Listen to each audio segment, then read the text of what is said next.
ಒಂದು ರೀತಿ ಹೌದು, ಸಾಕಷ್ಟು ಮರ್ಡರ್ ಮಿಸ್ಟರಿ ಸಿನಿಮಾಗಳು ಬಂದಿದ್ದಾವೆ. ಇದು ಅದಕ್ಕೆ ನಾನು ಯಾವಾಗಲೇ ಹೇಳ್ದಂಗೆ ಎಷ್ಟೋ ಒಳ್ಳೆಯ ಸಿನಿಮಾಗಳು ಬಂದಿದ್ದಾವೆ, ಇಲ್ಲ ಅಂತ. ಇದನ್ನು ಆ ಸಾಲಿಗೆ, ಯಾಕಂದರೆ ಇಬ್ಬರು ನಿರ್ದೇಶಕರು ಸೇರ್ಕೊಂಡು ಮಾಡ್ತಿರೋದ್ರಿಂದ ಇದು ಒಂದು ರೀತಿ ಹೌದು ಒಂದು ಸಲ ನಿಲ್ಲುತ್ತೆ. ಆ ಥರದೊಂದು ಇಂಟೆನ್ಸಿವ್ ಆದಂಥ ಕಥೆ ಇರುವಂಥ ಸಿನಿಮಾ, ತುಂಬ ತಿರುವುಗಳು ತೊಗೊಳ್ಳೋವಂಥ ಸಿನಿಮಾ.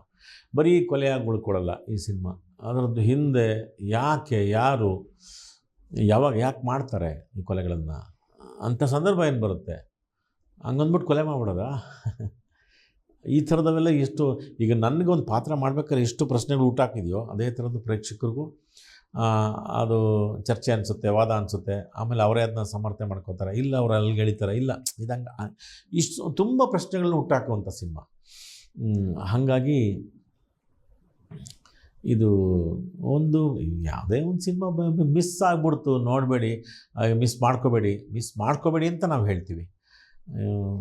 ಕೊನೆಗೂ ಒಂದು ಸಿನಿಮಾ ಅಲ್ಲ, ಇಲ್ಲಿ ಬರ್ದಿಲ್ಲ ಮತ್ತೆ ಟಿ ವಿಲೆಲ್ಲೋ ಬರುತ್ತೆ, ಅಲ್ಲಾದರೂ ನೋಡ್ಕೋತಾರೆ, ಅಯ್ಯೋ ನಾವು ಜನರ ಮಧ್ಯೆ ನೋಡಬೇಕಾಗಿತ್ತು ಅಂತ ಎಲ್ಲೋ ಆಗ ಅನಿಸ್ಬೋದು. ಹಾಗಾಗಿ ಇದನ್ನು ಎಲ್ಲರ ಮಧ್ಯೆ ಥಿಯೇಟ್ರಲ್ಲೇ ನೋಡಿ ಅನ್ನೋದು ನಮ್ಮ ಅಭಿಪ್ರಾಯ.